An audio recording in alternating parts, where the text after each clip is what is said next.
Alright, before diving directly into bash programming, we'll go over bash aliases.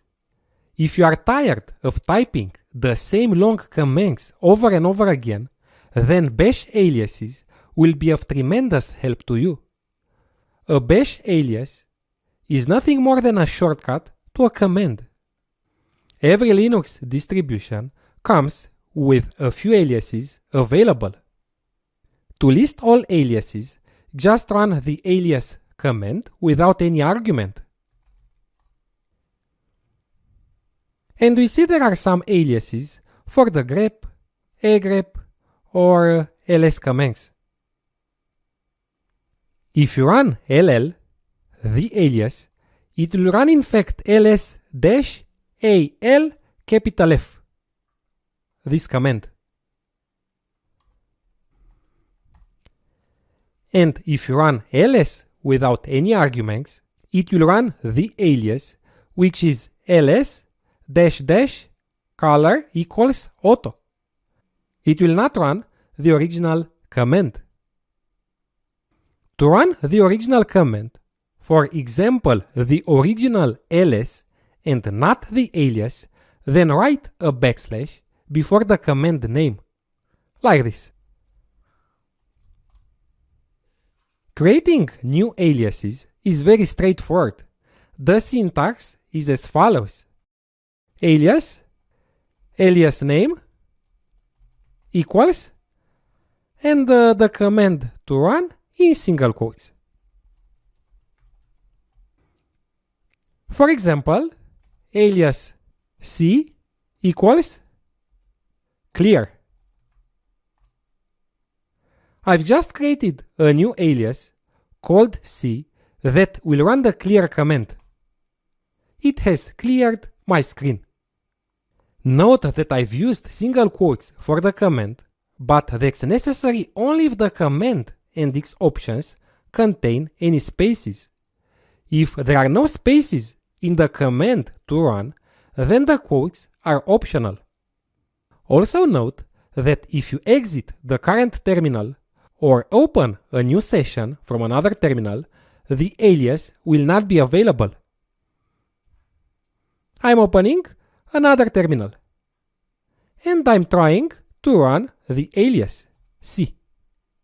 And it says command not found because the alias is not available. To make the aliases persistent, you need to declare them in the following file.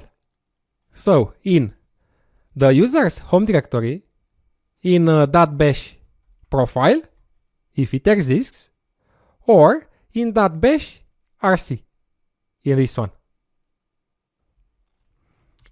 I'm opening .bash rc and I'm adding the alias at the end of the file. So alias, let's say now equals, and I'm running the date command like this: date plus %F, a backslash, and %T. When I run the alias, it will run this command. I'm saving the file and exiting. If I reboot the system or open a new terminal, the alias will still be available. I'm opening a new terminal. And I'm running the alias now. It's working. It has printed the current date and time. However, in the current terminal, the one in which I have defined the alias, it's not available because .bashrc is read only when the shell starts. So if I run here now, it says command not found. I could quit the terminal and open it again, or load the configuration file manually like this: source.bashrc. Now it's working. To remove an alias in the current session, run an alias and the name of the alias you'd like to remove. For example, an alias now. Now is not an alias anymore. Let's see some other useful aliases. Let's suppose you connect frequently to a remote machine using SSH like this. SSH-P,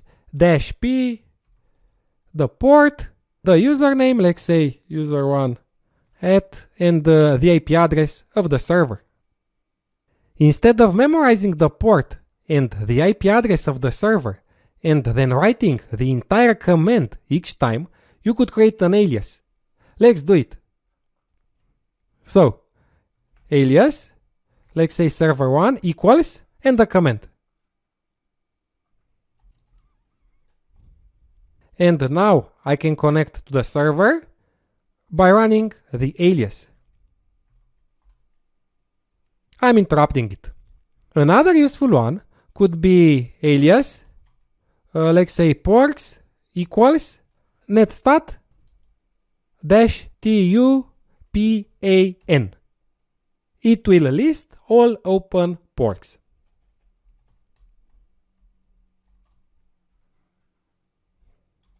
Or to quickly become root in the terminal, alias root equals sudo su dash. I'm becoming root in this terminal. Or to fully update the system, alias update equals sudo apt update && sudo apt dist upgrade -y && sudo apt clean. And I'm running the alias.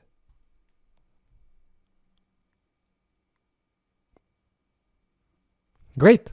Or another alias for ls, which will display the contents of a directory on a single column. It will also sort the files by their size in a human-readable format. So alias, let's say lt equals, and the command to run. ls -h capital S capital F -- size 1. lt. I'm running the alias. Sorry. Here x -1. -1 means print the output on a single column. Okay, great. That's all about aliases. In this video, you've learned that aliases are shortcuts for frequently used and possibly long commands. You've also learned how to list all available aliases, how to create new ones, and make them persistent after a system restart, and how to remove them. So up next, we are going to have a quick quiz just to make sure that you've deeply understood everything about aliases. Good luck with the quiz, and I'll see you in the next video where we'll talk about shells and scripts.